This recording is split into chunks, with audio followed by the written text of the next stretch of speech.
Hi, I'm Taimana. And I'm Renee. And we're Burning Bridges Podcast. We started this podcast through my own life experiences and the journey to healing. I've always been curious about what others have gone through and the moments that have defined them. Here we believe in the power of storytelling through raw, unfiltered conversations with high profile to everyday people. Like, follow, subscribe. And turn your notifications on. Let's get into this episode.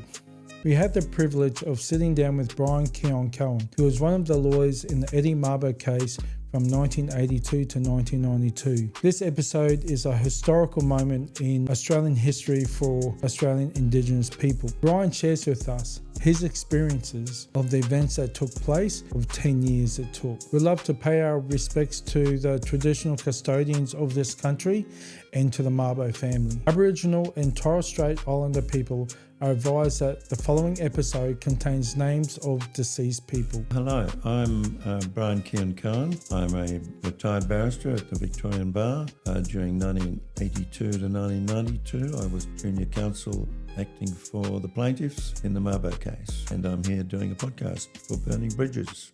Hi Bryan, thank you for being here. We're really excited to have you join us today. Thank you. We appreciate it. A pleasure. Bryan, it's both an honour and a privilege to have you here with us and talk about a significant moment in history, especially for Indigenous people of Australia, with Eddie Mabo case. We're aware there was 5 plaintiffs in that case. Yeah. And can we just start with what made you want to become a lawyer? That's a good question, and there's no simple answer. I was initially interested in medicine. My father was an orthopaedic surgeon, so I initially studied medicine at Monash University. Passed English literature and didn't pass much more. Thereafter, I went jackarooing and met some Aboriginal boundary riders in a property on the Darling River in New South Wales. Then came back and started law arts at Melbourne University, because I became interested in legal issues. I studied there and during that time became interested in legal history and wrote a master's thesis on the first resident judges of the Supreme Court of New South Wales for the District of Port Phillip, 1839 to 1841. And during that time, being the 1960s, we had the constitutional referendum in 1967, which of course amended the Constitution, Section 5126, to enable the Commonwealth Parliament to pass laws in the area of Aboriginal affairs, and of course enabled Indigenous people to be counted in the census. So this was of interest to me. Thereafter, there was of course continuing agitation in the land rights arena, and all of this was of interest to me in my legal studies. And how did the Eddie Mabo case come about in 1982? Well, it came about because there was, in the early 1980s, continuing agitation for land rights, and the Students' Union at James Cook University in Townsville, cooperating with the Aboriginal Treaty Committee. That was a national committee headed by Dr. Nugget Coombs, with leading Australians such as Judith Wright, the poet, also leading that Aboriginal Treaty Committee. And the Townsville branch of the Aboriginal Treaty Committee was in fact headed up by a fellow called Eddie Koiki Mabo and Professor Noel Lewis from James Cook University. So the Students' Union and the Townsville branch of the Aboriginal Treaty Committee convened a land rights conference. That was in October 1981, and a number of leading advocates for land rights attended that conference, including Eddie Mabo, including another of the 5 plaintiffs, Dave Passy, including the instructing solicitor in Mabo, Greg McIntyre, plus a junior barrister from the Melbourne Bar, Barbara Hocking, who had written extensively on this area of law. Leading lawyers such as Professor Garth Nettheim from the University of New South Wales Law School, who had written books criticising the very paternalistic and racist Queensland laws then in place under the long-established Bjelke-Petersen National Country Party government. Also Professor Henry Reynolds, who of course has written a great deal about Aboriginal treaties and Aboriginal sovereignty and Aboriginal issues. And at that conference, there was a session on whether or not it would be a good idea to run a test case in the High Court. And Barbara Hocking and Greg McIntyre and Eddie Mabo all spoke about that issue. There was then a committee or a meeting of interested people on that topic. And at that meeting, the case started. They decided to pursue the case with Eddie Mabo as a lead plaintiff and Dave Passy as plaintiff, Greg McIntyre as instructing solicitor, Barbara Hocking, who's now passed away, as junior counsel. Barbara Hocking returned to Melbourne. Greg McIntyre went back to his position then as a lawyer with the Aboriginal Legal Service in Cairns, and that was the start of the case. And then at that time, I was a very young, very junior, very cheap barrister at the Victorian Bar. I just started practicing at the bar in June of 1981. And I'm sitting there in my chambers feeling very unwanted and unloved. And the telephone rang, and it was Ron Caston. We knew each other. We'd working in the Victorian Council for Civil Liberties together. And he had an outstanding reputation and was a really, really wonderful guy. He was a leading Queen's Counsel in Melbourne at the time, highly regarded by the High Court judges, very knowledgeable about constitutional issues, and he had been retained as leading counsel for the plaintiff's legal team. And he rang me up and said, Bryan, have you heard of a bloke called Eddie Mabo? And I said, no idea. Who's he? And he said, have you heard of the Torres Straits? And I said, who are they or where are they? And are they part of Australia? And he said, perfect, you're the right man. I'd like you to join us as part of the legal team to run a High Court case on establishing Indigenous land rights in Australian common law. Because we knew each other, he knew that I had, prior 3 years, worked with the Australian Law Reform Commission in Sydney when Justice Michael Kirby was chairman, and my particular task in that office over the prior 3 years was to be a researcher in the reference concerning the recognition of Aboriginal customary law within the Australian legal system. In that task, I had visited communities, for example, in Central Australia, in the APY lands, the Anangu, Pitjantjatjara, Yungadjara lands, sitting down with groups and communities to talk about their customs and traditions, their traditional laws, and how they might or might not interact with and be part of the broad Australian legal system. So Ron Caston knew that I was very familiar with a lot of these issues, and that's how I joined the team. And that's how the case started. Wow, so it originally started by it being a test case. Yes, and in the High Court. In the High Court. Yes. So the proceedings, we worked over the next months, drafting and redrafting a statement of claim, which is the way you initiate court proceedings. And Ron Caston's secretary, Glenda McNaught, who subsequently became the first female barrister at the Victorian clerk at the Victorian Bar. She typed and retyped this document using state-of-the-art, absolutely brilliant modern technology, being an IBM golf ball typewriter. That was the best available. I'm talking January, February, March, April, May 1981, and there was no internet.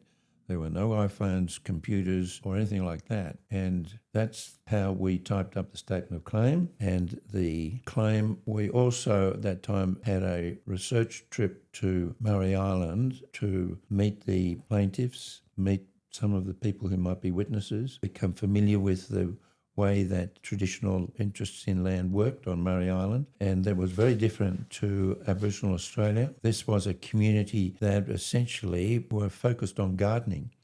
They had designated, defined blocks of land on the island where you would have your house and garden. These blocks of land had boundaries, which were raised mounds of earth or tree trunks or mounds of rocks, and we were taken through these very, very precise areas owned by, under custom and tradition, by particular families and used to grow food. There were also 3 islands in the Murray Island group, and there was Murray or Mer, Dawa and Waya, and we were told that there were traditional interests on those islands as well. Also in the offshore reefs, which were 50 metres wide, and where there were fish traps, being lines of rock reaching out the reef, around at the edge of the reef and back maybe 20, 30 metres back to shore. The tide would come in, fish would come into this fish trap, tide would go out, and there was fish to be caught by the Murray Islanders. These too were areas under claim. And in addition to that, there are areas of offshore seas in the offshore Murray Island and also extending out to the Great Barrier Reef, a particular area that Eddie Mabo claimed. And so we, over those months, after a lot of discussion, including with Eddie Mabo, he was the only plaintiff we could contact easily by phone because he lived in Townsville with his wife Benita, and ultimately they had 10 children, 7 of their own, 3 adopted, Ireland away. Finally settled on 5 plaintiffs: Eddie Mabo, Dave Passy, who was an ordained Anglican minister. I led his evidence in his clerical robes very deliberately because his very important evidence was that Christianity, which arrived through the London Missionary Society in 1871, did not, as Queensland Council argued fiercely, completely destroyed custom and tradition and traditional philosophies such as Marlowe's law. Christianity, according to the Anglican minister plaintiff Dave Passy, Marlowe's law prepared the way for Christianity. The two philosophies worked together and continued to coexist on Murray Island. And that was a very important element of the evidence. And so we had Eddie Mabo, Anglican minister Dave Passy, his elder brother Sam Passy, former chairman of the Murray Island Council, and a leading man, a school teacher, James Rice, and Eddie Mabo's aunt, Saluia Mapo-Sali. So there were 5 plaintiffs. Saluia Mapo-Sali died in 1985, just 2 years after the statement of claim and the proceedings were issued in the High Court, and Eddie Mabo assumed all of her claims. That meant that he was claiming about 40 blocks of land and areas of seas and areas of offshore reef. Dave Passy was claiming about 4 or 5 blocks, Sam Passy 4 or 5 blocks, James Rice about 3 blocks, and Saluia Mapo-Sali, of course, had passed away. So we had to detail all of these claims over the succeeding years in what became known as a statement of facts. The claim was issued in the original jurisdiction of the High Court. That means the High Court from day one had control of the claim but did not conduct any trials. High Court judges are far too busy to conduct trials. The last trial conducted was by Justice Lionel Murphy in the 1980s in a case called the Dogs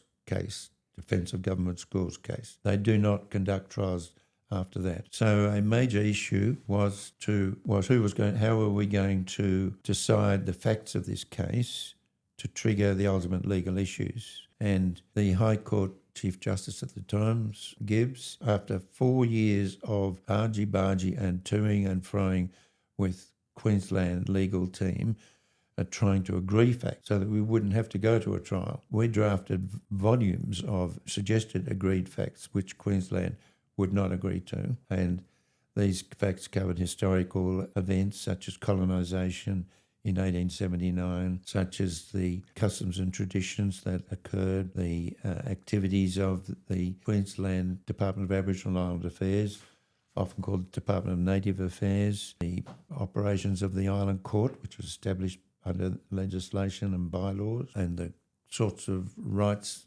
that were claimed under custom and tradition. Queensland wouldn't agree with all of these facts, so that the matter could then, on the basis of agreed facts, go straight back to the High Court for the ultimate legal argument.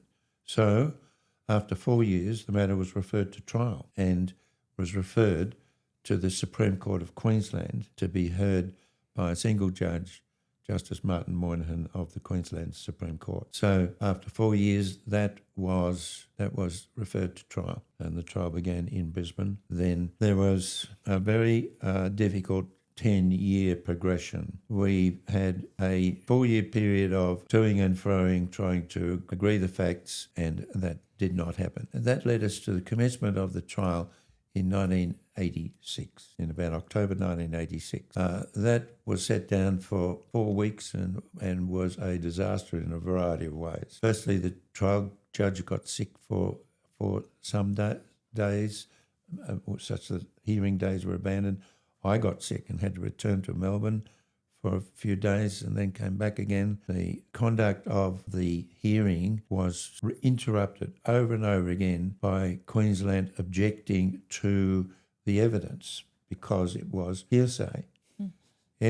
So he only called two witnesses. One was an elderly man, and then I called Eddie Mabo to present his evidence in chief. And over 4 or 5 days of presenting his evidence with breaks and with interruptions, there were 274 objections to his evidence. And this was because it was hearsay or irrelevant, according to Queensland's counsel.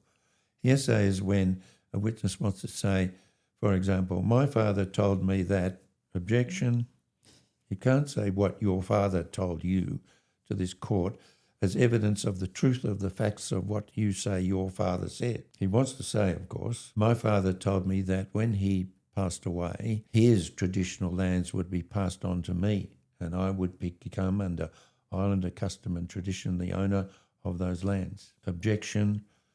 And this completely derailed the progress of the evidence, such that, and there was serious argument about this. Ron Caston was called up from Melbourne, this is all happening in Brisbane, to conduct the final arguments against Queensland's senior counsel, and the judge decided to, quote unquote, let it all in, subject to wait. That is to say, we submitted the various exceptions to the hearsay rule applied here. E.g., there was evidence of the fact of the event as well as the contents of the statement and so on and so on. He decided that he would let it all in, but at the end of the day he would look at it as a question of weight, whether or not he would believe the evidence and be convinced by that witness as a witness of truth. So that was a very critical moment, and with all of those difficulties, the evidence, we only called two witnesses in the end, in that initial hearing in Brisbane over 4 weeks in late 1986. So then the trial adjourned, but it adjourned to pursue another problem, and that was in 1985, the Bjelke-Petersen government decided that they were sick of this Mabo nonsense and these southern lawyers who were misleading and the Meriam community and causing unnecessary trouble in Queensland. Which including comments in the Parliament by Queensland Parliament members of the Senate criticising these barristers from Melbourne, interlopers into the Queensland justice system. In 1985, the Queensland government passed an act called the Declaratory Act, and that act was 1 page long, and it said, as at the extension of sovereignty of the British Crown to the Torres Straits, annexing the Torres Straits to the colony of Queensland, any traditional rights that may have existed at that time are hereby retrospectively extinguished without compensation, full stop. That was a brutal 1-page Act of Parliament passed by the Queensland Unilateral Parliament, one chamber of the Parliament of Queensland, in a week. And we were thus faced with a serious challenge, which if that was a good law, that was the end of Mabo. So as part of the initial 4 years of argy-bargy and discussion with Queensland about how matters should proceed, including with directions hearings before High Court judges, we had decided to start on the trial rather than challenge this 1985 Act. Well, after the trial in its first phase was finished in November 1986, we then issued what is known as demurrer pleading, which is an unusual pleading in the High Court, but which brings the matter back to the High Court to agitate this particular issue. That is to say, we challenged this Queensland law as invalid and inoperative because, we argued, it was contrary to the Commonwealth Racial Discrimination Act, Section 10. The Racial Discrimination Act, as you will know, was passed by the Whitlam government in 1975 and was an important piece of legislation in terms of protecting Indigenous rights. Greg McIntyre and Ron Caston had appeared in a case just a year before in the High Court called Kuwata, Queensland case, when an Aboriginal person, Mr. Kuwata, wanted to hold title to a pastoral lease. Bjelke-Petersen's government refused to allow that. That was challenged in the High Court and succeeded in that challenge, and particularly succeeded in a finding that Racial Discrimination Act was constitutionally valid, was within the powers of the federal parliament to pass such a law, using the Constitutional Amendment of 1967, vesting powers in the Parliament to pass laws on Aboriginal affairs. So we knew that the Racial Discrimination Act was constitutionally valid, and we challenged this Queensland law. And that went to the High Court for argument. There was 3 days of argument before the full High Court in 1987, and a decision was handed down in 1988 by the full High Court, 4 judges to 3. We succeeded. It was a very close thing. The 4 majority judges decided that this was a law which distinguished between Torres Strait Islanders and whitefellas in terms of their property right. It abolished Torres Strait Islanders' property rights while leaving unaffected whitefellas' property rights. And so the 4 judges in the majority decided that it was contrary to the Racial Discrimination Act, and therefore under Section 109 of the Constitution, when that arises, the state law is deemed to be invalid and operative to the extent of that inconsistency. So Mabo survived, and we were able to continue with the litigation. That meant we came back to trial in 1989 and started again in May of 1989. We then, with the judges' agreement, visited Murray Island for 3 days to hold hearings on Murray Island. Wow. And that was a very important exercise. The Murray Island community were very good. They entertained the judge in terms of providing morning tea and sitting around the court. They attended the court, which was conducted in the Murray Island Community Hall during the hearings. We called witnesses on Murray Island, being the elderly people in particular, who were unable to travel to Brisbane to appear there. Do you want me to go on? Yes. Yes, we're enjoying it. Yeah, So, it's so fascinating. Just you talking about the Anti-Discrimination Act law that came into Racial Discrimination Act was enacted in 1975. 1975. Yeah. And you use that against them to argue that the Queensland Declaratory Act of 1985 was invalid because it was in conflict with a federal act, and under our constitutional law, if a state act or territory act is in conflict with a federal act, then the federal act prevails. It overrides it. Yeah. Yeah. That's wow. Section 109 of the Constitution, right? I'm just trying to find my note. Bloody lawyers.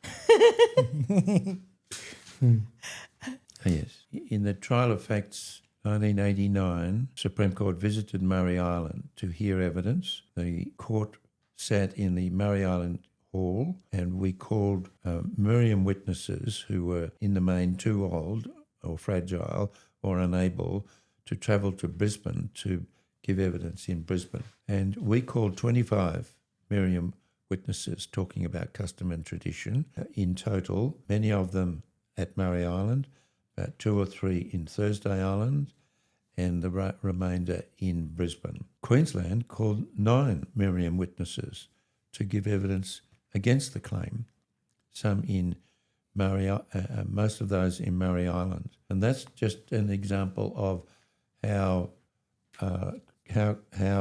disputatious the Meriam people can be when it comes to traditional rights to land. They are very passionate about their rights to land, and there can be disputes about what precisely grandfather said before he died as to who it was to inherit his rights and interests. And another important area of evidence that we discovered on Murray Island during one of our research trips was the records of the Murray Island Community Court. This was a court established by the Queensland Department, which was constituted by the Murray Island councillors, senior people on the island, including Sam Passy, for example, had been a council chairman, and a member of the Murray Island Community Court. That court sat every few months on the Murray Island and other islands around the Torres Straits to hear disputes, including disputes under the bylaws. The bylaws were a very paternalistic set of laws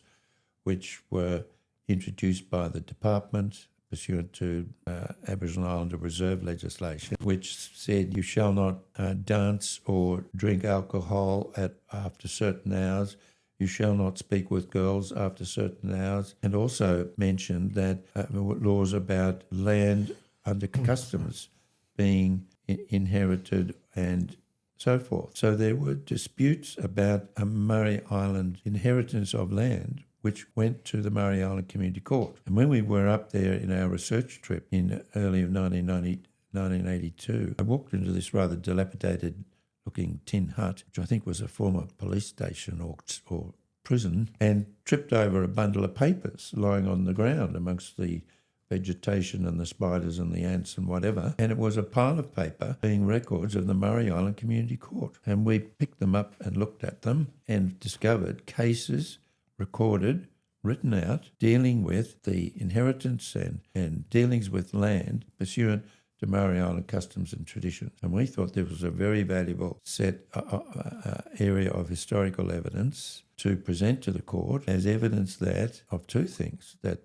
of traditional land rights on Murray Island had continued since annexation and since colonisation in 1879, had been recorded. And not only that, some of these records had been signed off by departmental officers. For example, people called mamoosas, who were leaders appointed by the department, Indigenous or Torres Strait Islander people, to take a leadership role, or by council chairman, or sometimes by visiting officers of the department. And this gave them a quasi-official role, and we were considered these very valuable. So those court documents, after discussions with the Murray Island leaders and community council, were taken back to Melbourne to our chambers.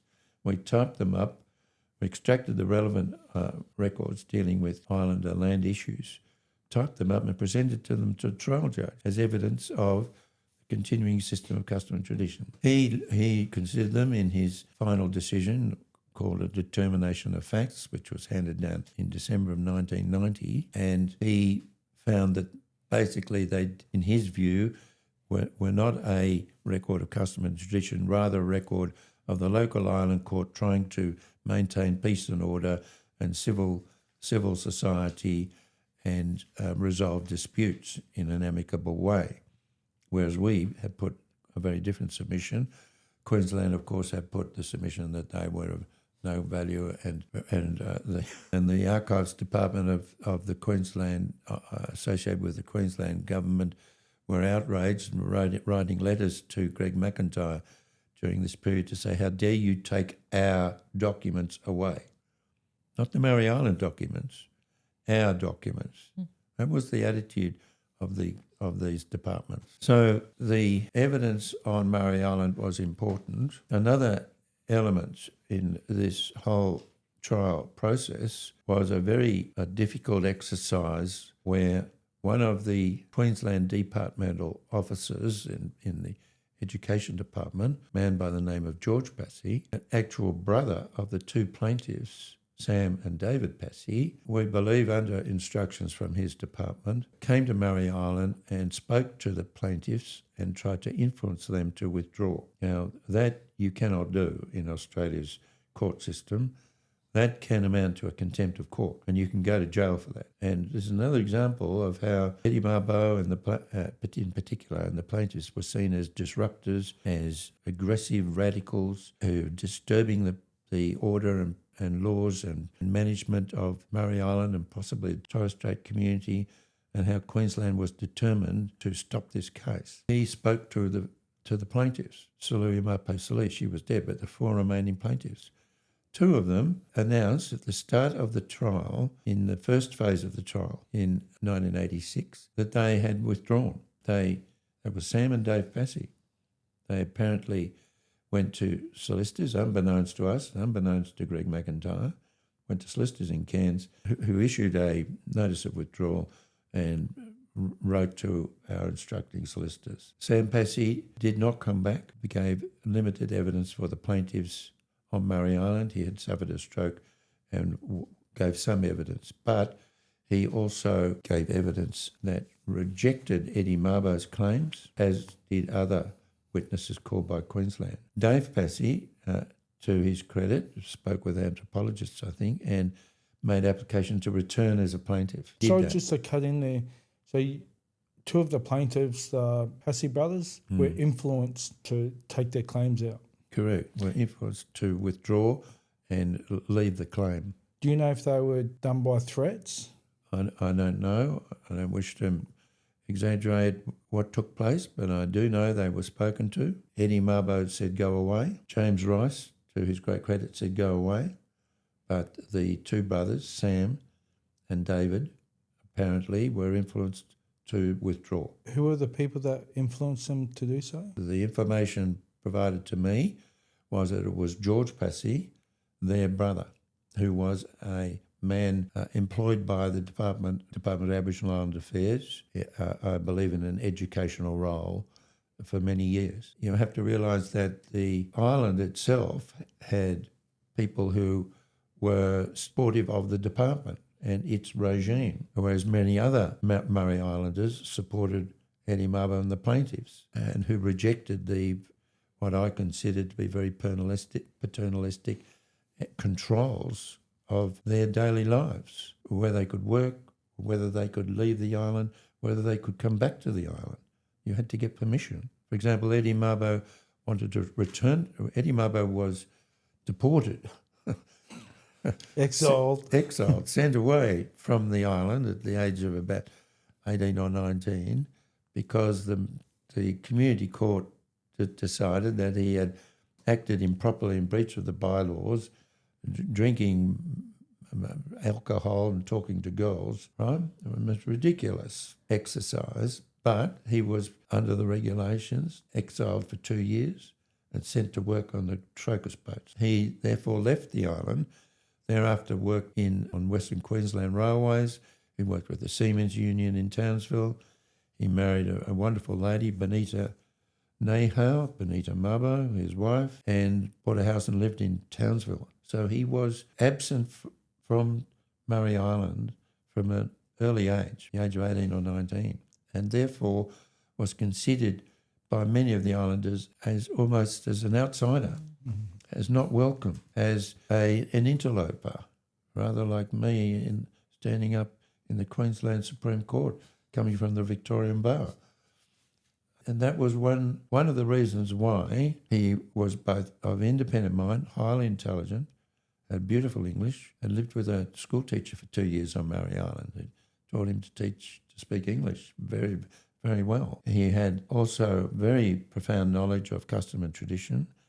At an early age, he was adopted. His mother died soon after childbirth in 1936. His father was a man called Sambo, who was very prominent in the 1936 seafarers' strike across the Torres Strait. He was then adopted island away to his mother's brother, Benny Mabo. Benny Mabo was a senior guy on Murray Island, and Eddie Mabo claimed that his adopted father, Benny Mabo, transferred his lands to him, to Eddie Mabo. And one of his adopted sisters gave evidence for Queensland that didn't happen. And so it was a very contested exercise. And in the end, the trial judge, Justice Martin Moynihan, in his final determination of facts, rejected all of Eddie Mabo's claims, all 36 claims, being 4 original plus a large number he inherited from the deceased plaintiff, Sir Louis Amape Salih. He rejected them all. He found reasonably strong results and reasonably strong findings for the returned plaintiff, Dave Passy, whose findings for an area called Zomared, which is a little village block of garden and housing land, was perhaps the best outcome of all. He also made reasonably strong findings for James Rice, 2 or 3 areas of his land, all on Murray Island, right? So we lost all of our claims, save, you could say lost on the decision of facts, save all of Eddie Mabo's claims were rejected, all of Dave Passy's claims save 2 or 3, which were quite firm, and James Rice's claims also succeeded. We lost all of the offshore seas and reefs beyond the high water mark, not the low water mark. So all the beaches were lost all the claims to the outer seas, the Great Barrier Reef, and to the 2 adjacent islands. Well, and on that basis, we had a serious problem, and that is, what do we do next? Eddie Mabo had been the instigator and the prime mover and the essential plaintiff in this exercise. He devoted 10 years to this claim.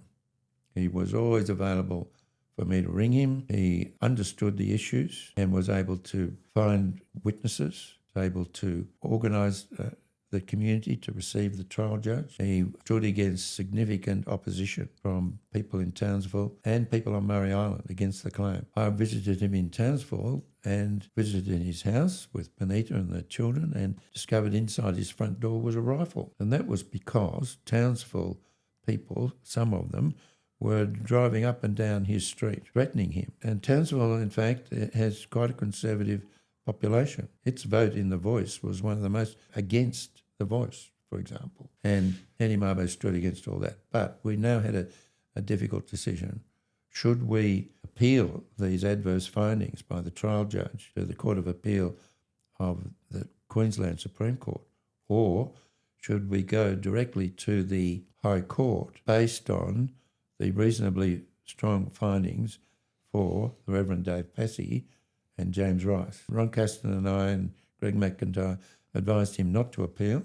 We didn't have legal aid for such a exercise, which could take 2 years. We had reasonably strong findings in any event for Dave Passy and James Rice, upon which to go back to the High Court and trigger the ultimate legal issues before the full High Court. And to his credit, he accepted that advice. And thus we did not appeal those rejections by the trial judge, and were able to go collect these trial judges' findings of facts in 3 volumes, send them off to the High Court judges, and return to the High Court to organise the final hearing. So there were many very near critical failures in this 10-year exercise. And for example, had Dave Passy not returned as a plaintiff, and had there not been reasonably firm findings by the trial judge in regard to his individual claims, we could have been in serious trouble, because James Rice's findings weren't as strong.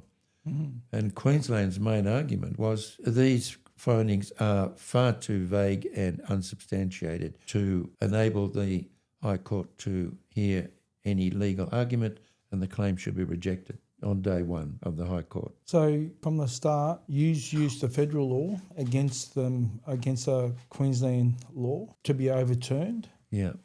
And that was able to succeed through the court case. Yeah. And then again, your second major challenge was Eddie Mabo's 36 land claims were immediately rejected. Yep. And then you used Dave Passy's acceptance of his lands being accepted against them to accept Eddie Mabo's lands to be accepted into it. Well, it gets more difficult than that. Okay. The final hearing before the High Court in May of 1991 was remarkable for a variety of reasons. Firstly, let me say, when the constitutional issues are in play, and there were constitutional issues here of a high order, for example, the doctrine of terra nullius. I was wanting to get to that to explain what... Did that doctrine apply to the annexation of the Torres Straits when it was colonised in 1879, not 1788, not 1836 for South Australia, not 1829 for Western Australia, but 1879 for the Torres Straits, right? Terra nullius, which says land belongs to no one because this land is unoccupied, or the enlarged notion of terra nullius as discussed by Justice Brennan in his High Court judgment, where it wasn't completely unoccupied like Antarctica, but occupied by a community of people who were so unsophisticated in their social and their legal arrangements, so savage, so backward. And these are words of the Privy Council in England in important precedents. They were so uncivilised that they could not be considered to have a legal system that was recognised by the colonisers. And thus, even though there were people there, clearly there were Captain Cook saw them when he was sailing up the east coast in 1776. And even though there were people there, the British authorities decided that it was terra nullius. We need not enter into any treaties, as occurred in America, in Canada, in New Zealand in 1840, the Treaty of Waitangi, and we need not recognise any sovereign status, as has occurred in those three countries, also colonised by the British, who also received British common law. But in Australia, there was no recognition of any sovereign government or sovereign entity. So we had to challenge these issues, which are of constitutional nature. Right? In that circumstance, the Judiciary Act says that any state or territory can intervene, can also appear to put arguments for or against the plaintiff's case, for or against Queensland. In Mabo number 2, this is the second Mabo case, no one appeared except Queensland. And that's always astonished me. And I've always wondered why, because this was a significant issue. And my only answer is politics. So they didn't want to be seen to take one side or another. But that's the nature of High Court litigation. You can never be quite sure what the Commonwealth or the states may or may not argue, because their political considerations come to play. When we arrived at the High Court in May of 1991 for the final argument, there was a series of issues that were resolved, and before the High Court, Eddie Mabo was separately represented by Greg McIntyre, and Ron Caston and I represented the other successful plaintiffs, being Dave Passy and James Ross, right? Not Sam Passy, because he'd withdrawn. And Eddie Mabo and Greg McIntyre said only 2 sentences, that he appeared for the plaintiff, Eddie Mabo, and he would adopt the submissions to be presented by Ron Caston on behalf of the other 2 plaintiffs, and sat down, because he couldn't say any more on behalf of Eddie Mabo, because he'd been rejected at trial. So I say 3 things about Eddie Mabo. Firstly, without him, no case. Right? He drove the case. He understood it and recruited plaintiffs and witnesses. He was constantly working throughout the 10 years and was a critical contributor to the presentation of the case. Second, if only him, the case was lost, because ultimately, before the High Court, he had nothing to say because he'd been rejected at trial. And thirdly, it was actually a team effort. There was 5 plaintiffs. There was the legal team led by Ron Caston, who was a wonderful counsel and very knowledgeable in constitutional issues and presented very persuasive arguments and experience before the High Court. There was Greg McIntyre, who did enormous amount of work trying to achieve legal aid from Commonwealth authorities. And this is in the 1980s, the Hawke government, and sometimes that came and sometimes it didn't.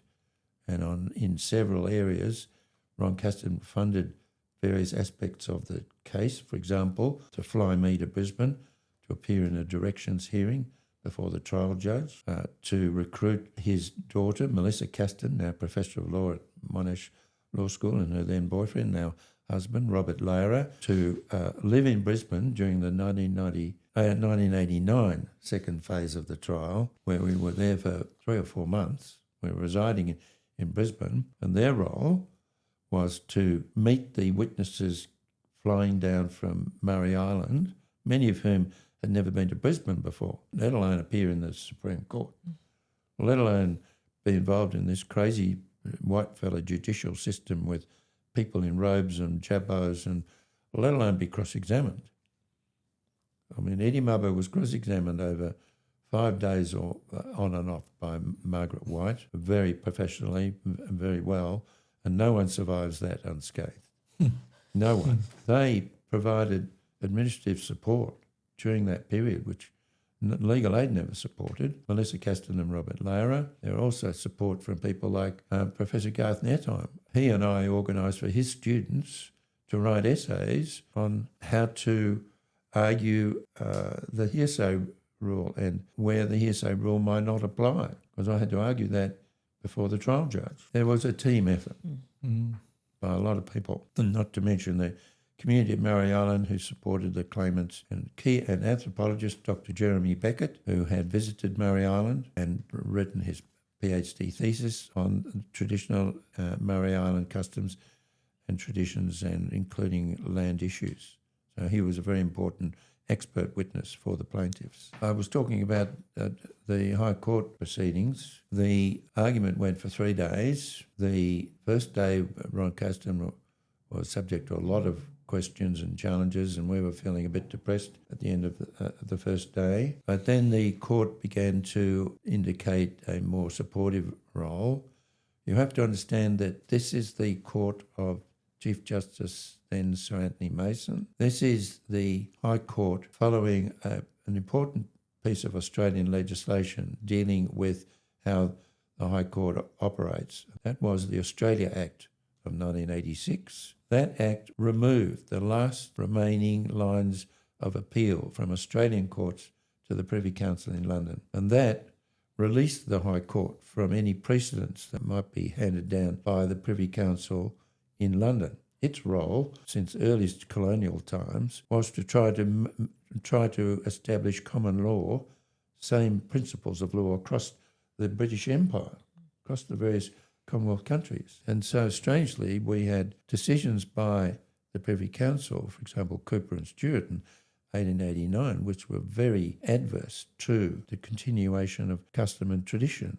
And it supported notions of communities that were so barbarous and so uncivilised that they could have no conception of system of law and no land right. That was a decision that was very influential in the Gove land rights case of 1971. That case was the first significant land rights challenge in recent times. That was before Mr. Justice Blackburn, sitting in Northern Territory Supreme Court, a claim by the people from Gove Peninsula and Nhulunbuy people to their traditional lands. Galloway Yunupingu was in fact an interpreter in that case. And he ruled that this was a community governed by a system of traditional laws, not by men. But there was a system of cultural and spiritual laws regarding land, but he decided that it was not of a type that he could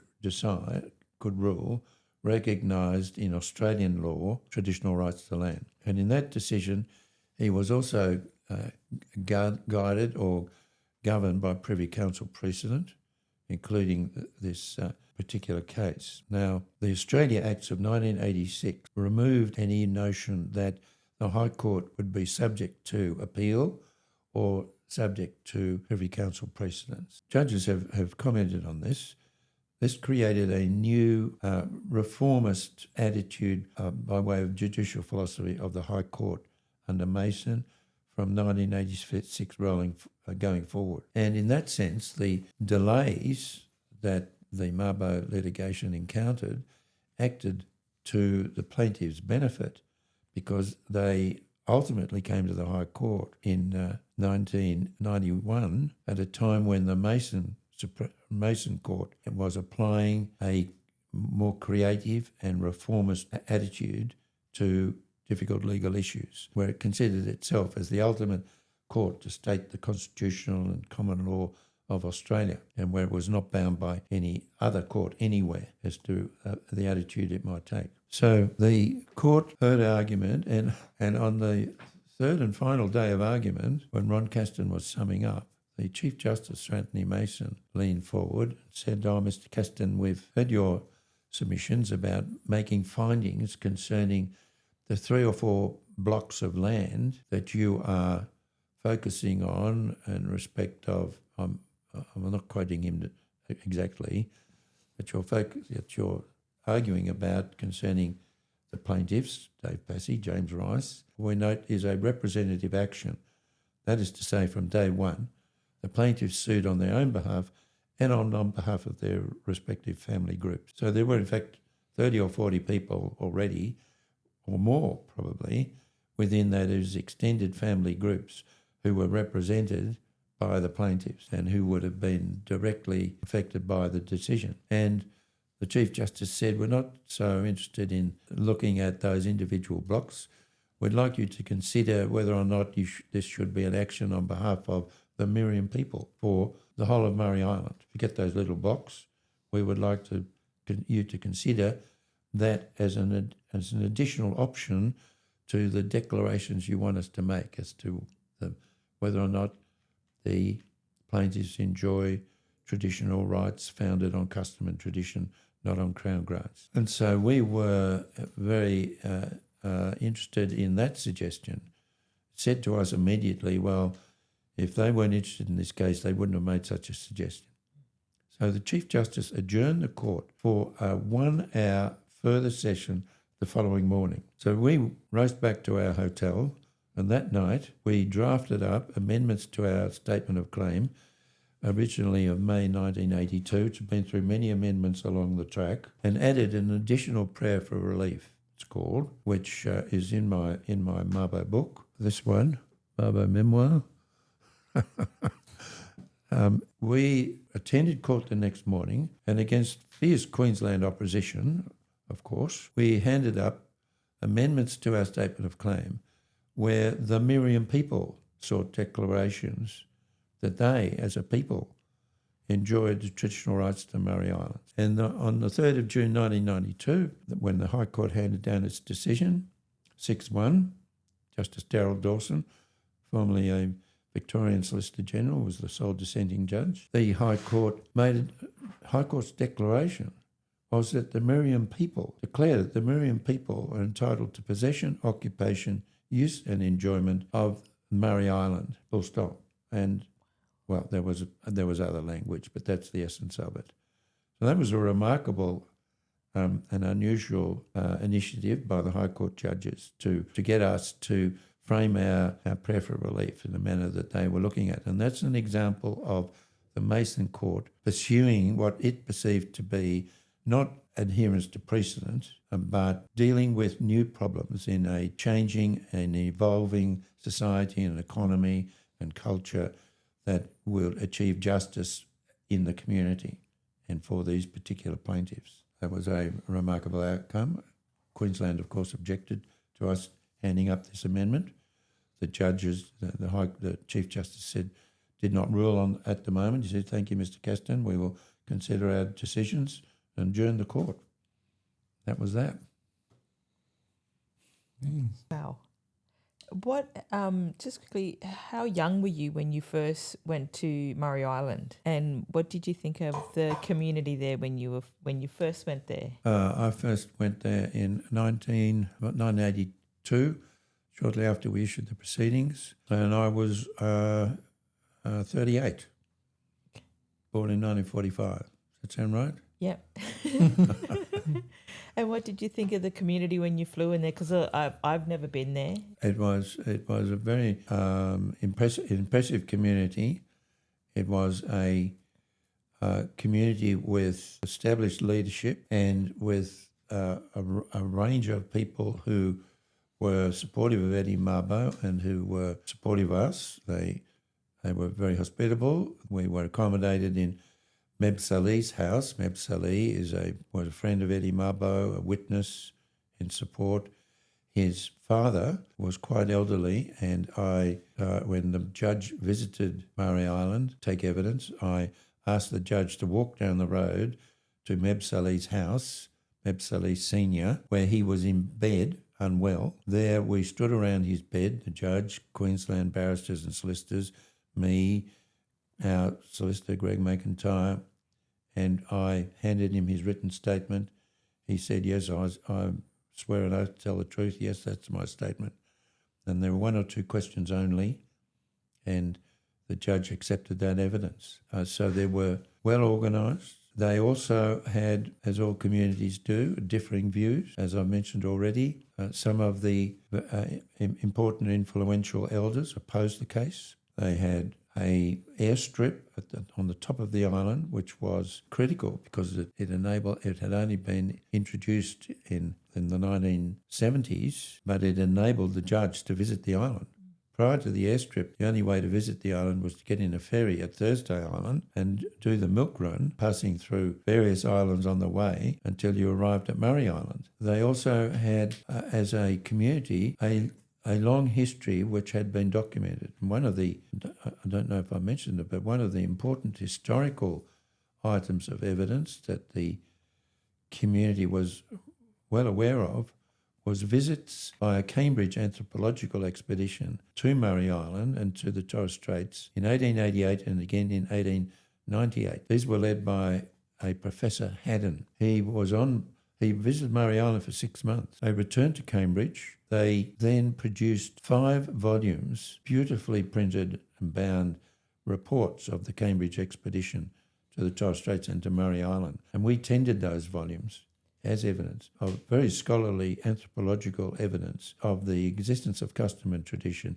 in Murray Island when they were there in 1898, remembering that that's only 20 years after colonisation of 1879. So those historical accounts were well known about on Murray Island. So it was an impressive community with a lot of aspects to it. Since the decision of 1992, they have continued to pursue their claims. For example, in 2001, under the Native Title Act, there was a further claim called Passy against Queensland for the 2 islands that were rejected by the trial judge in Mabo and that were not the subject of any argument before the full High Court. That's Dawa and Waya. And as an example of progress that has been made, along with a lot of criticism of the native title regime introduced by the Native Title Act in 1993 following Mabo, as an example of some progress, that claim under the native title scheme was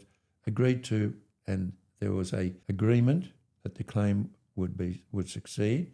There was a consent determination by the federal court. So the federal court judge, the Chief Justice at the time, Michael Black, in 2001, flew to Murray Island. They took a boat to the adjacent Dawa Island, they erected a tent on the island, and they held the federal court to announce the consent determination whereby the Meriam community succeeded, this is now 2001, where they had failed before the High Court in 1992. But it doesn't stop there. That community joined 12 others, so there were 13 islander communities who claimed the seas of the Torres Strait. And that claim went to the federal court and included the Murray Island community claiming the surrounding seas that they had lost in the Mabo litigation. And that went to the High Court. And in 2013, the High Court delivered a very important judgment called Akiba, A-K-I-B-A, where that seas claim succeeded. And it not only delivered, for the first time in Australia, traditional rights based on custom and tradition to those areas of seas. That means, across Australia to that moment, the ability to use natural resources for a personal and community use only, right? In accordance with tradition, in accordance with custom. In Akiba, the full High Court decided that the rights to the Torres Strait seas would include not only rights to traverse the seas and engage in traditional fishing and so on, but also for commercial purposes. And that thus that in 2013 was the third and final element that the Murray Island community were claiming. So from 1982 issuing the claim to 2013, what's that? That's 30 years? 30 years. Yes. They have persisted with this claim. It was an example of a traditional community that believes in their way of life and that it should be respected and legally recognised. They well deserve their place as a very significant player in this whole arena of land rights and recognition of Indigenous self-determination, etc. Wow, that is fascinating. That really is. Oh. There's another interesting area, and that is the relevance and impact of international legal developments during this period. We in Australia, as I've mentioned, did not enter into any treaties, did not recognise any sovereign status of Indigenous communities in this country. When I say we, I mean the colonisers, that British mob. And I say that in the knowledge that my mother was born in Yorkshire, so I'm half a Pom. When we were preparing the Mabo Statement of Claim, we had to research, well, what is the state of the common law of Australia as introduced into this part of Australia, particularly in 1879, in regard to whether or not British common law, as introduced into Australia upon colonisation, recognised traditional rights and interests in land, being rights and interests not granted by the Crown, which is the way everyone else enjoys property rights, but sourced in their customs and traditions alone. Australia is the only country still without national treaties with its Indigenous people, being the only Commonwealth for the former Commonwealth country.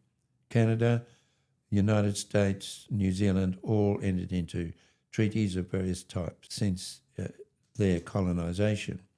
Many of those have been breached and abused, and sometimes brutally, but still there has been that recognition from day one by the British governments of those times. And the justice, and I've already mentioned the Treaty of Waitangi as a good example in New Zealand in 1840, the understanding is that the same officers in Downing Street in London, in the Colonial Office of the time, decided that they should enter into a treaty because otherwise there was going to be serious warfare.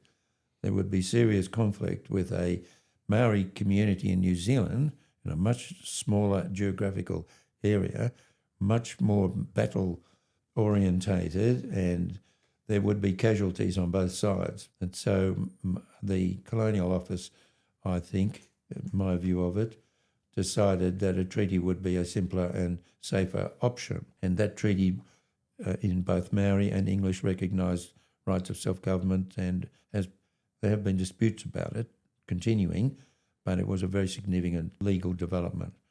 Similarly, in USA and Canada, lots of treaties were recognised and impacted upon the development of the laws of those countries as determined by the court. And similarly in the constitutional arena, the American Constitution from day one, and that is 1789 when it became operative, the Commerce Clause, Article 1, Section 8, states that the Congress can regulate commerce with foreign nations, states and Indian tribes. So from day one, the Indian tribes were recognised as entities in the same breath as sovereign nations and states of the United States. So that form of constitutional recognition was important in the development of the law. Also in Canada, in recent time, in 1982, the Canadian Constitution was significantly amended. We have such trouble in this country amending our Constitution, but in Canada, in 1982, there were wide-ranging amendments, including Section 35. Let me read it to you. Section 35, subsection 1. The existing Aboriginal and treaty rights of the Aboriginal peoples of Canada are hereby recognised and affirmed. Full stop. I mean, what a beautiful, simple, powerful sentence. Adopted by the Canadian people in 1982. Section 35, subsection 2 says, Aboriginal peoples, referring to the prior subsection, includes the Indian, Inuit and Métis peoples of Canada. So these countries have established constitutional recognition, and that is a very clear recognition. Similarly, in the Supreme Courts of Canada and the USA, there were important decisions which recognised traditional rights and recognised quasi-sovereign status and powers of self-government. The Mabo case was decided by the USA Supreme Court, headed up by Chief Justice John Marshall, in 1823, a case called Johnson and McIntosh. And it was decided by the Canadian Supreme Court in 1973, a case called Calder. And these cases were very influential, and particularly the Marshall decisions. There were three cases called the Marshall Trilogy in 1823, 1831 and 1832. Johnson and McIntosh, 1823.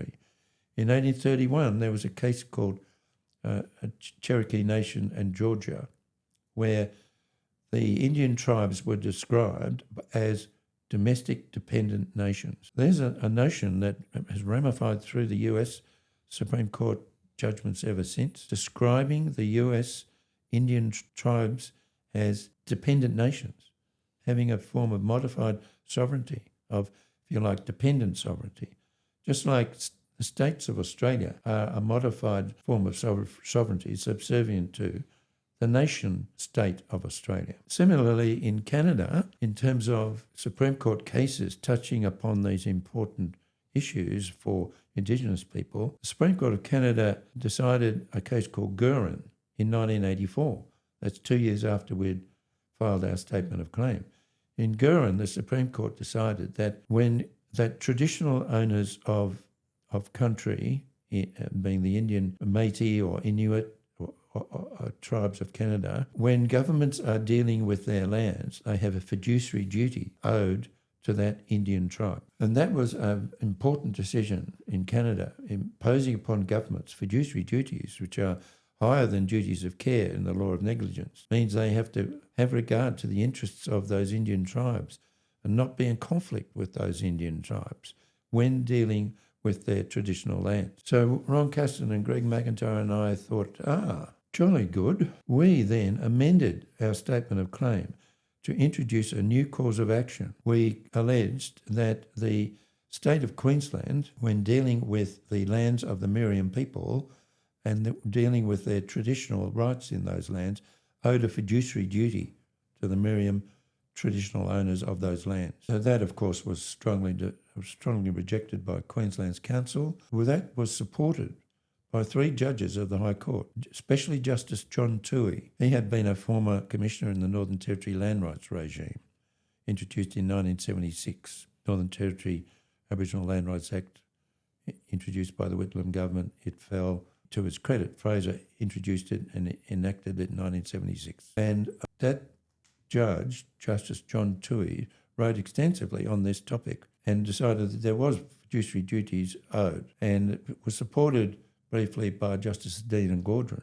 But the other 4 judges rejected it. That issue remains alive today. And whenever I speak to law students, I say, you've got only one responsibility, only one practice that you need to pursue, and that is to deal with what Mabo failed to resolve. You have to establish a fiduciary duty owed to traditional owners under the native title regime when governments are dealing with their lands. Okay? There has been comment about this, and judges, by way of comments or dicta, or not carefully reasoned decisions, have noted that fiduciary duties are not owed to traditional owners. So that's a challenge for your law students today. Bryan, can I ask you to explain the meaning of the land rights for our Indigenous First Nations people, the difference between land rights and having title deeds to the land? Well, the difference, you mean title deeds provided by the Australian property system, by governments. Yeah, so for example, the land rights, that's given the Aboriginal people the rights of the land, but it's not giving them the property of the land. Well, okay. Under British property law introduced to Australia upon colonisation, the Crown had absolute title to all lands. This was the doctrine of tenures. This goes back to feudal times, where the Crown owned everything, and you were allowed property rights in your area of country. If you're a landlord, or if you owned a suburban block in London, you owned property rights in that area of land by reason of the Crown, through its governments and through its legislation, creating a system of property titles. So there are a range of property rights that have been created by the Crown, by the governments across the common law world, which you can purchase, right? In colonial times, you drove your cattle out into the bush and you squatted on Crown land, on unoccupied Crown land. And after a period of time, the governors, through their administration, might grant you a lease to being, which these days is called a pastoral lease. Now, we have this in our property law, a series of titles that the Crown could grant you. The strongest is a fee simple title. That's the title that most suburban houses are based on. You buy a house anywhere in the country and you can get a range of titles. The strongest title is a fee simple title, which gives you absolute rights to that property, subject to legislation from the Crown, which you can transfer to your children which you can sell, which you can develop, right? Beneath that are a range of other titles, such as leasehold titles, where you enter into a lease to live in a unit or a flat. You enter into a pastoral lease, where, under the legislation, you have certain rights which are less than freehold rights. The pastoralist has rights to do certain things, to live on the land, to pasture stock, to build shearing sheds, to grow wheat, whatever it is. And beneath that are licences of various sorts. It might be an exploration licence, might be a licence to run a pub, and there are further minor tenancies or rights in land that you can acquire from the property law system set out in statutes of this country, right? So, for example, the Wick decision is a good example of your question. In the Wick decision, which concerned a property in Queensland handed down by the High Court in 1996, it decided for the first time that a pastoral lease issued to a Queensland pastoralist did not extinguish all the native title rights that existed under tradition and custom of the local one-year Aboriginal community, right? Those traditional rights were the land rights that Indigenous communities have agitated for 100 years. These are the land rights which are delivered to the Northern Territory Aboriginal people through the Northern Territory Aboriginal Land Rights Act of 1976, where you go before a commission and you convince a judge, and it's not a court hearing, it's more an inquiry, that you are the traditional owners, you have lived there for countless generations, or as many generations as you can get evidence of, that you continue to hunt, fish, gather, conduct ceremony on those lands, that you have very important cultural and spiritual places that you can identify, and thus you satisfy the Land Rights Act requirements, and the judge will announce that you are to be delivered your land rights. In the Territory, these are held in trust in fee simple title. That's just that scheme.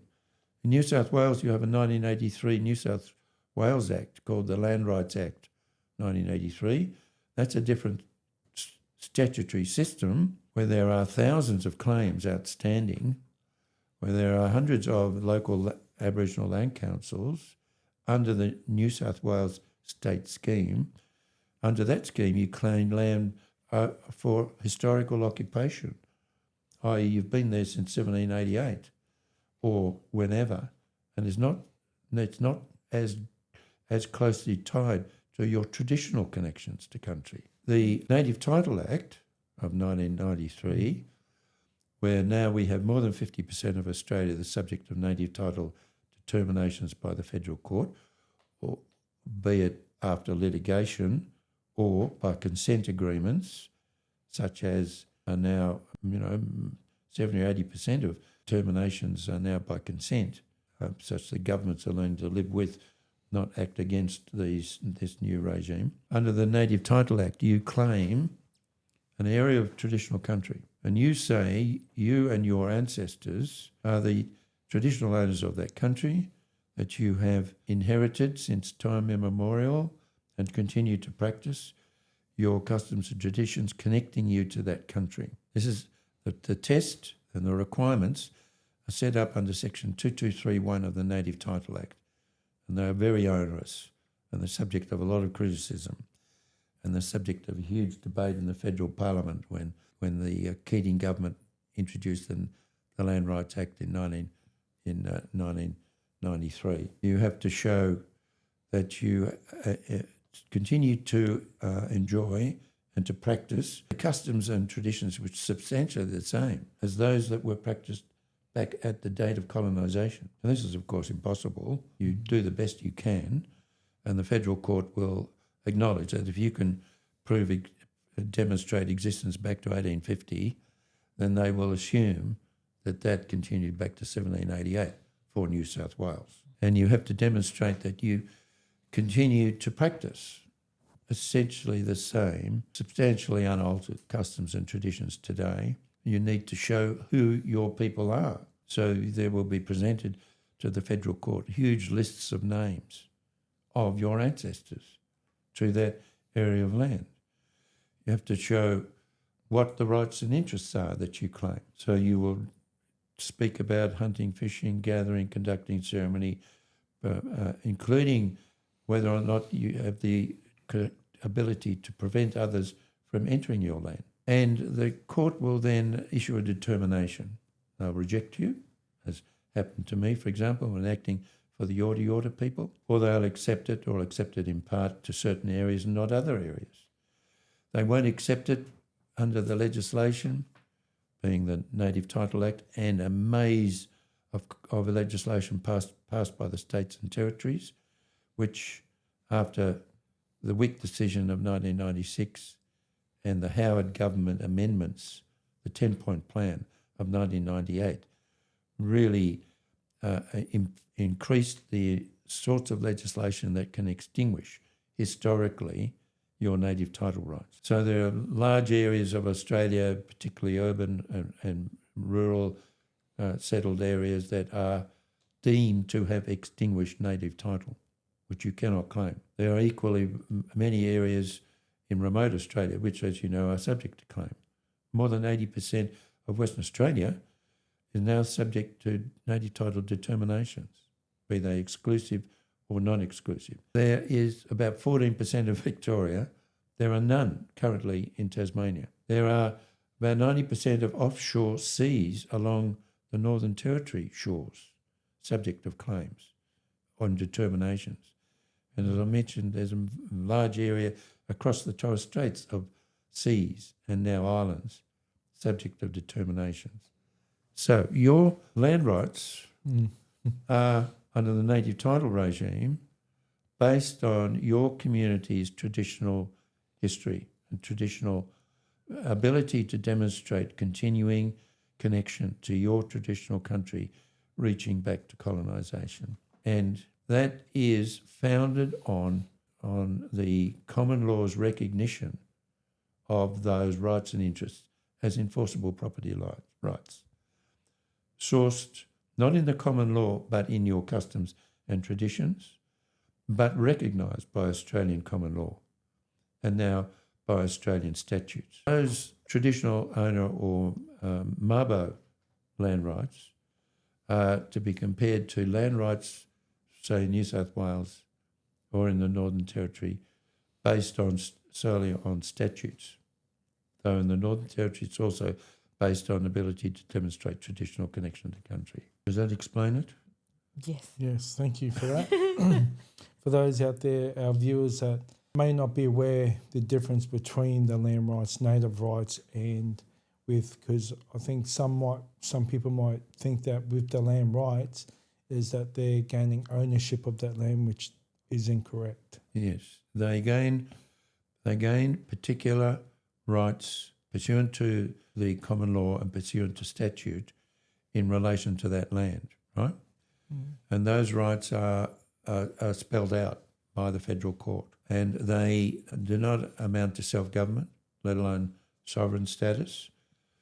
They do not amount to fee simple ownership in that sense, but they do deliver extensive rights in some circumstances. They are two basic types: exclusive, native title determinations, and non-exclusive. Non-exclusive means, as in the Wick case, that you share land with someone else who, prior to the enactment of the Native Title Act, was granted by the Crown, by the government, a rights to that land. For example, in this instance, a pastoral lease with rights to run cattle, let's say. So, in that circumstance, your land rights, your traditional ownership rights, are not total ownership. They're not exclusive because they are shared with the pastoralist. And the Wick decision also said that, okay, the traditional owners have their rights, the pastoralists have their rights to run sheep and erect fences and build a homestead. But where the traditional rights conflict with the pastoralist rights under his pastoral lease, the pastoralist rights prevail. So if he wants to build cattle yards on your sacred site, subject to cultural protection legislation, he can build those cattle yards. Also remember, the rights of ownership are respected when it comes to compensation.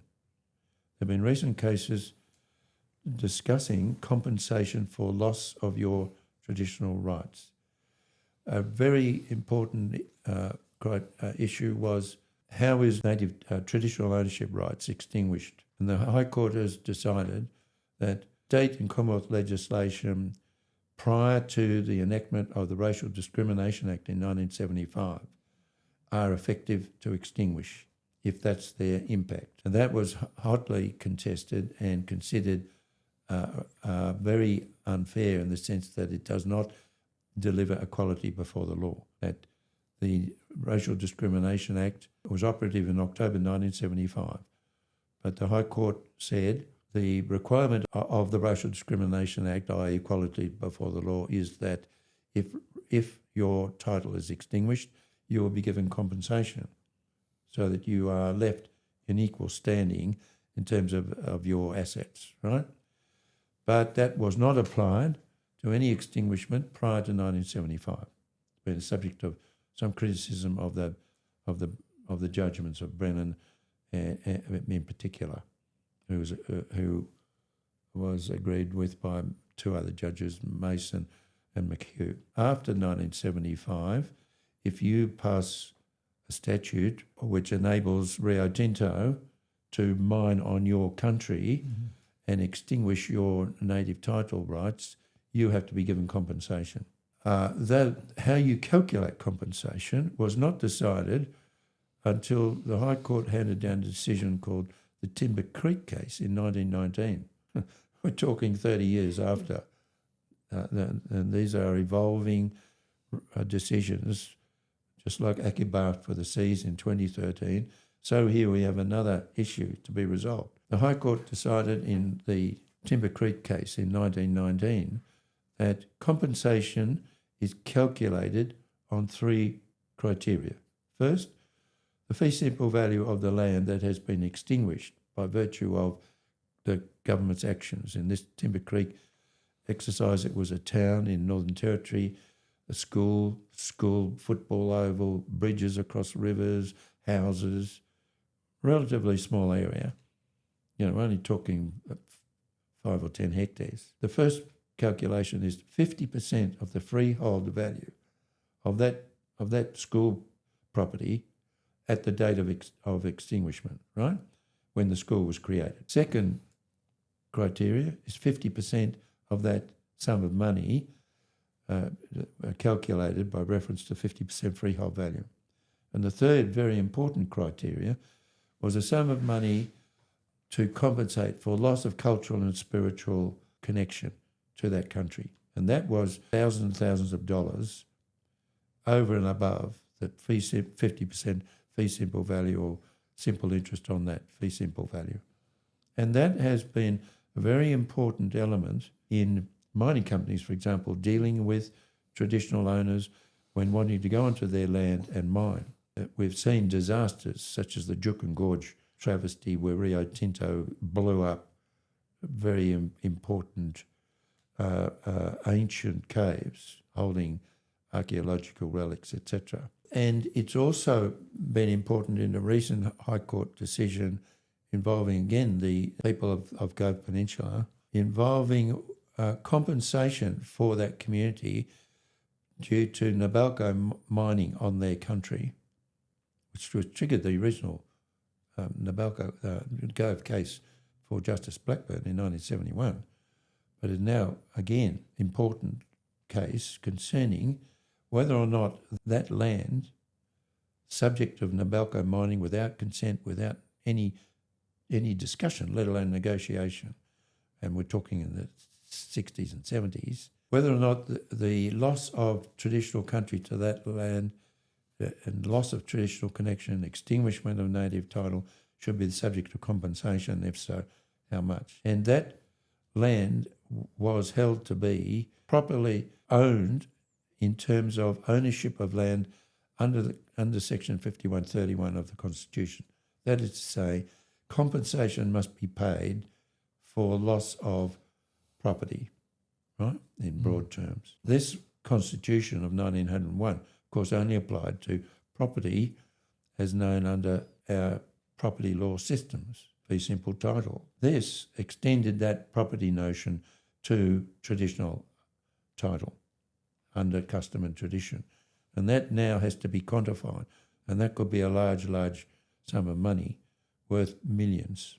Mm-hmm. And that is a very important additional high court decision, which is supportive of the native title traditional owner regime. What was that third compensation again?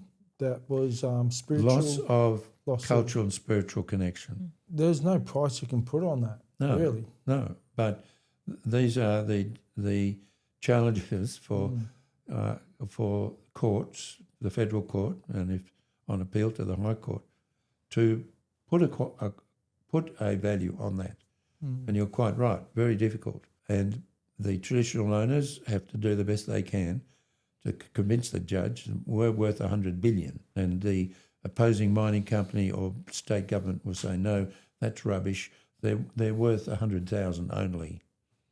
And you have to demonstrate what you have lost and the value of that cultural and spiritual connection to your community and to your children and descendants. And you need to look at those discussions, look at those judgments, for example, from the Timber Creek case, before the federal court on trial and before the High Court on appeal, to see the sorts of considerations that were given to trying to quantify this unquantifiable loss.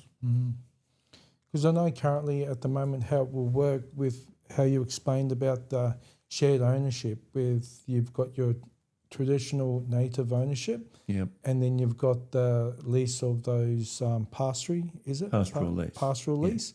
So they're working the land, cattle, and then if they're wanting to build or do anything else with it on that land, the Indigenous people will come onto that land and they might spend, so for example, a week walking those lands looking for artifacts. And then it will go into a case of like they can't do anything on that area. Well, part of the native title scheme is called Indigenous Land Use Agreements, ILUAs, and there are hundreds and hundreds of them now around Australia. And this is a scheme whereby the pastoralist will say, well, look, I don't wish to impose unnecessary grief on you guys, but I do want to build my new shearing shed, right? Let's talk about an appropriate place that does not impact too much on your traditional rights, on your traditional relationship to country, on your continuing cultural practices. Okay, we'll use that acre on that corner of the property. And we will enter into an agreement about this. This happens particularly with mining companies. And the agreement is called an Indigenous Land Use Agreement, ILA, Indigenous Land, ILUA. There are hundreds of them now around Australia. And this is a process whereby you, the leaders of the traditional community or the local land council or the local representative body under a scheme under the Native Title Act, where there's a dozen or more around Australia representing the Aboriginal community in that state. I was the principal legal officer, for example, in Meriam, representative body under the Native Title Act for Victoria, where our role was to assist traditional owners throughout Victoria to work and deal with government and people wishing to use traditional land. So you would enter into discussions. You would seek legal representation, perhaps. You'd be wise to, because your opponent, the pastoralist or the mining company or the state education department that wants to build a school, they will have legal representation. One of the great criticisms of the Native Title Act is that the representative bodies aren't funded sufficiently to enable fair dealing between the parties, or to go to the federal court if necessary. You would nevertheless sit down and discuss with the pastoralist the project and what compensation should be provided to you and in what form. It might usually be dollars, or it might be support for your cultural centre, support for your medical centre run by your Aboriginal health organisation, whatever it might be. Now, there's a good example of that is the Noongar settlement in the southwest of Western Australia. That's been called Australia's first treaty, going back, entered into under legislation by a Liberal government in Western Australia in about 2009. The Noongar people wanted to claim Western Australia. It's a large area, about the size of Victoria, in the southwest of Western Australia. And they, over many years, negotiated with the West Australian government under the native title regime and entered into agreements. There are 6 Noongar groups. There are 6 Noongar management groups. There's an overriding group. There's a trustee organisation, and the West Australian government paid millions to the Noongar community. They number about 30,000. They have their own internal management and rights to country, and all of this was the subject of legislation. Leading academics have called it Australia's first treaty because it goes a long way down the path of delivering self-determination and self-government to that Noongar community, including millions of dollars paid over a period of 20 years to their trust organisations to assist them in the management of their land and their resources. In Victoria, also, of course, we've had the Europe Justice Commission deliver its reports, and we now have, operative as of last year, 2025, a statewide Victoria Treaty. That is legislated in Victoria, which provides to the First Assembly, which is operating in Victoria, an democratically elected body of about 50 or so Aboriginal leaders who meet as a governing body for their communities called the First Assembly and who deal with the state government and sometimes meet in Parliament House. Those groups have negotiated Victoria's first statewide treaty which delivers to the treaty management group powers across the state to protect country and so forth. Engage with various government departments, especially Justice Department, Health Department, Education Department, to assist in delivering services to Aboriginal communities. Right. The treaty process in Victoria is now moving to community treaties. There are dozens and dozens on the horizon focusing on traditional owner groups established under our Cultural Protection Acts in Victoria, and is now the next step. All of this designed to close the gaps, which aren't closing or are widening, and designed to deal with questions of self-government, self-determination, and a modified or state sovereignty. Right? A lot of discussion, and Victoria is leading the country in this particular arena of entering into treaty arrangements at the state level. Forget the Commonwealth, they're not going to pursue it. Of course, the states dominated by mining pastoral interests, Western Australia, Queensland in particular, New South Wales, which after early decisions under the Native Title Act, it has been deemed that a large proportion of that state under pastoral legislation extinguished native title back in the early part of the century. Tasmania, after the genocidal activities in the early colonial days, it has not moved very far in this area, though Michael Mansell is a well-known and continuing activist for traditional recognition of traditional rights in Tasmania. The Northern Territory has a native title scheme. In South Australia, the Labor government of 1966 was the first government in Australia to pass land rights legislation. They were small areas in the south of the Strait and delivering trust arrangements to Aboriginal communities in Aboriginal land trust legislation in 1966. And since then, of course, there has been additional legislation to large areas in the north, delivering land rights regimes to those communities right across the centre and north of South Australia. We've moved away from Mabo and gone on to Yes, we did. Yeah, but it's all connected though. Yeah.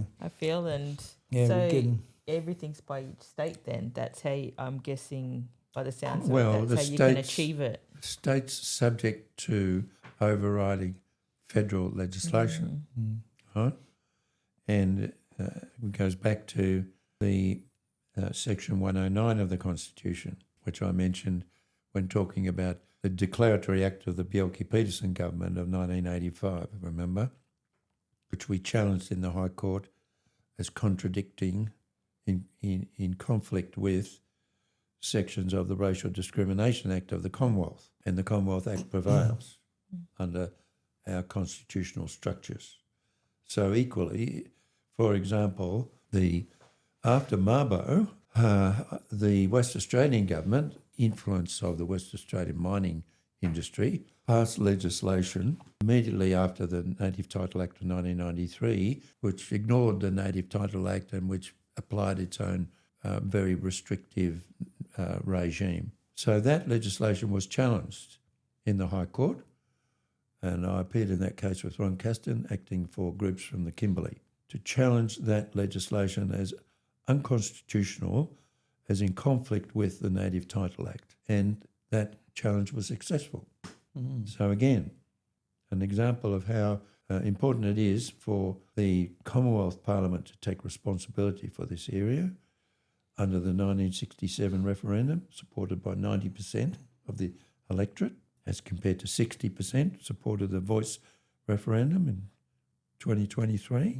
Ask yourself what has happened to our cultural and political ideas since over that period. But that is the system that continues. So the West Australian government, despite pressure from the mining industry and pastoral industry and others, cannot of its own volition override the Native Title Act.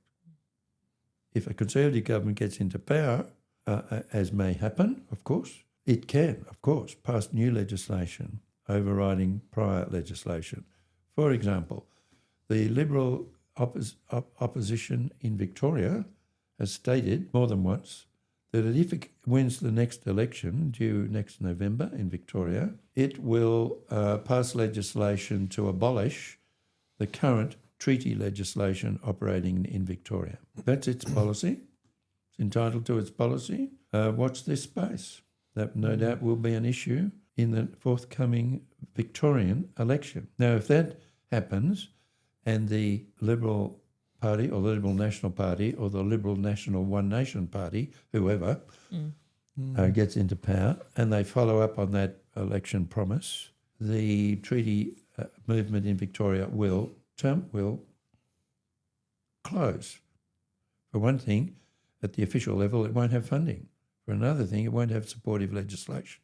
So no doubt amongst the Aboriginal and Torres Strait Islander community of Victoria, they will continue their activism and their fight, and they're entitled to. The Liberal government the Liberal or National Country Party government in Queensland, which recently came into power a year ago, abolished the then existing legislation for a truth commission and for treaty negotiations.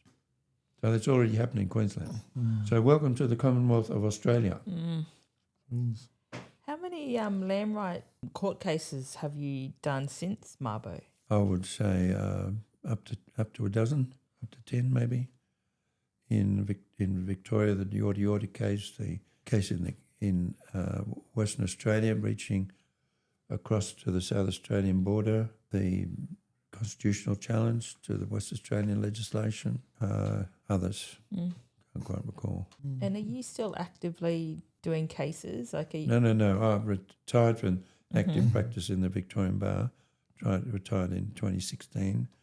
I'm a retired member still of the Victorian Bar. I'm an adjunct professor at Deakin University and also at James Cook University in Townsville, and I give lectures supervising law students. For example, at Deakin University over the last 3 years, I've been supervising a fluctuating group of about 20 law students, indexing a collection of Mabo papers that I've provided to the Deakin Archives people, where they've drawn up an index of about 82 arch lever files of pleadings, statement of claim, defences, affidavits, transcripts of the court proceedings, copies of correspondence with the Legal Aid Office of the Commonwealth, historical documents, and so on and so forth. So that's been an interesting exercise. Another aspect of that is that leading up to about 2000, I provided to the National Library in Canberra a large number of papers that sat in my chambers concerning the Mabo litigation. Right, there was dozens and dozens of boxes of material, of the same sort of material, original material, and that was combined with, in 2001, that was combined with the personal papers of Eddie Mabo and his family. Eddie Mabo wrote diaries. He drew very impressive diagrams and paintings, including diagrams of land holdings of blocks of land on Murray Island that we handed up as evidence. So there were his personal papers. There's also the original Captain Cook's journal from the Endeavour. Now that collection of my Mabo papers, Eddie Mabo's personal papers, and Captain Cook's diary from the Endeavour was recognised by UNESCO's Memory of the World as a collection of papers of national and international significance and value, and was Australia's first item registered on the World Cultural Heritage Register.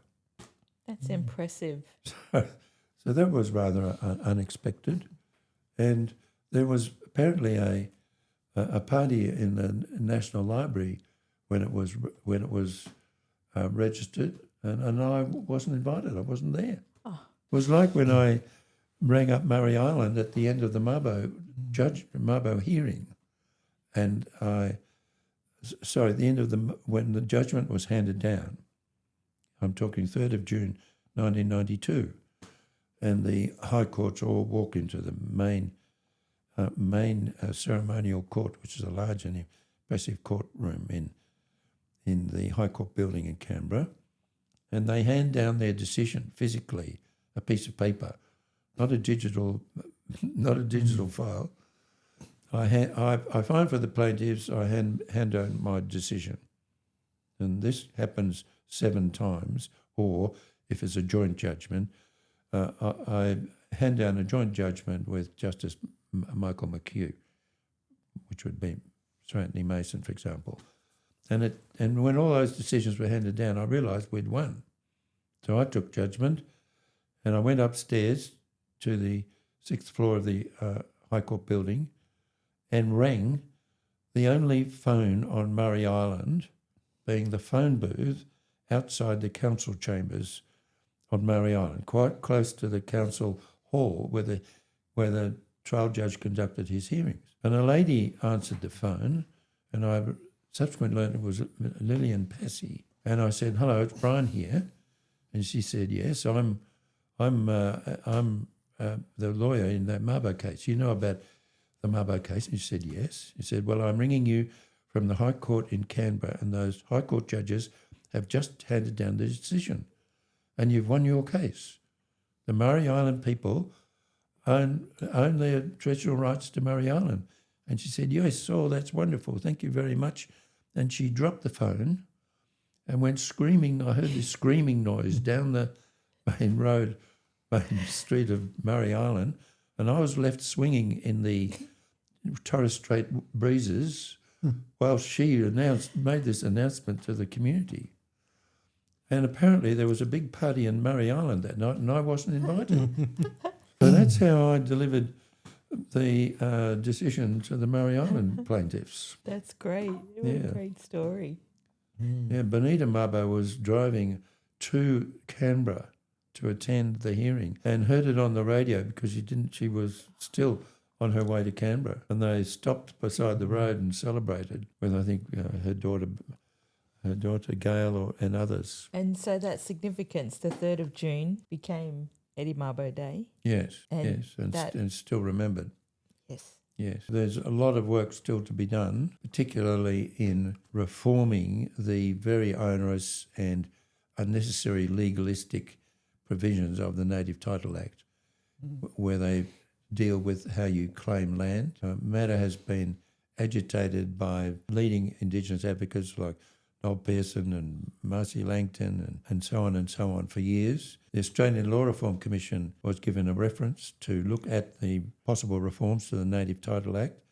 In 2015, they handed down their decision, their report, and it was tabled in the Federal Parliament and released publicly, called Connection to Country. They recommended all sorts of reforms, particularly to the provisions whereby under Section 223 you have to prove continuing connection back to what the customs and traditions in substantially the same form of at the date of colonisation.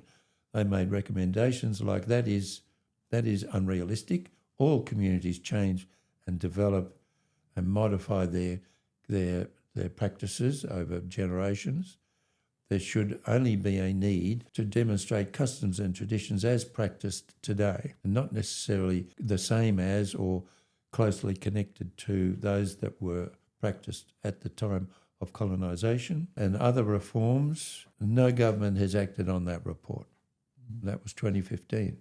Also, the former Chief Justice of the High Court, Robert French, in a lecture in around about 2001, he advocated that the onus of proof should be reversed. That is, when traditional owners are claiming their country, the burden should not be on them to satisfy these very difficult evidential requirements in the Native Title Act, but there should be an assumption that their traditional connection to country continues, given one or two basic factors established, such as I am of Aboriginal descent, such that my community has lived there since a long time, such as we continue with our language, continue with our ceremonies, and so on and so on. But thereafter, if their claim is to be rejected, the onus of rejecting the claim lies on the respondents, that is, Rio Tinto, BHP, the State of Western Australia, or the Echuca Shire Council, or the Shepparton Shire Council, all of whom were defendants. There were 40 or 50 of them initially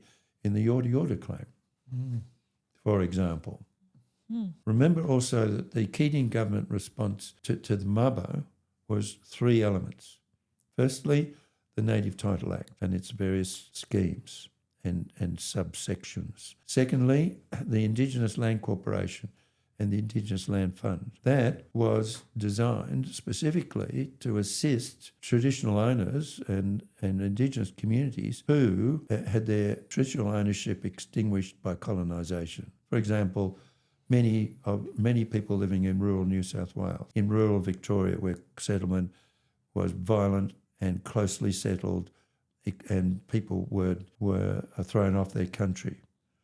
Or in Tasmania, for example, in urban centres across Australia. This Indigenous Land Corporation was funded by Commonwealth funds into the Indigenous Land Fund. Its job was to purchase properties on the open market, whether pastoral leases or fee simple pastoral properties, as in Victoria, to then provide those properties to the relevant traditional owner group for that area of country through trusts and corporations and so on. And it has purchased a lot of properties over the years throughout Australia. It's now called the Indigenous Land and Sea Corporation because in recent years, last 5 or 10 years, its area of operations has been extended to offshore seas. Hence, for example, a lot of the seas in the Northern Territory and around the country. That was the second element. The third element was a social justice package, which was to provide assistance to Indigenous communities. It was referred to ATSIC. ATSIC produced a report and it died with ATSIC when ATSIC was terminated by the Howard government. Yes. So the Native Title Act, Indigenous Land Corporation, Indigenous Land Fund to purchase properties, and the social justice package. Thanks for that. Okay, so we've got a closing question. Yeah. If you could leave one message for the next generation about justice, persistence and standing up for what's right, what would that be? My one message would be follow your beliefs and continue to activate for reforms that you consider to be necessary and beneficial for the community, especially for disadvantaged members of the community. I would say persist in your beliefs, because there is in this country institutions such as the High Court which will give you a fair hearing, which are concerned to deliver justice across the community, which under current philosophies are not so concerned or obsessed with following precedent, but are more open to, within limits, reforming the law and ensuring that legal rules and practices deliver fairness and justice to the community. The High Court, and on occasions reformist governments at state and federal level, can deliver those reforms, and thus people can have confidence that their activism for fair and just outcomes can achieve real results. Great. Thank you, Bryan, for being here with us today. We really appreciate. I wanted to have an episode out to acknowledge Eddie Mabo and Eddie Mabo Day, 3rd of June. Yep. And thanks for agreeing, coming on and sharing your stories and your knowledge of that case, being involved in it. And thank you to the legal team, Ron Cuskin, for selecting the team and yourself, because other than that, you wouldn't be a part of this and you wouldn't be here today sharing your experience of that time. Well, thank you for the opportunity. It's been a pleasure, and I do congratulate you for continuing to publicise these historical events, which are still of current importance, and provide some examples of reforms that can be achieved. Great, thank you. And I wanted to just highlight too, people might think that their beliefs and what they believe in, the knowledge or the fear takes over to pursue it. It's not impossible to achieve something that's never happened before. Yes. With, for example, the Eddie Mabo case. Yes, and achieve it in a proper and lawful way. We're not talking about violence or terrorist activity to achieve reform. Yeah.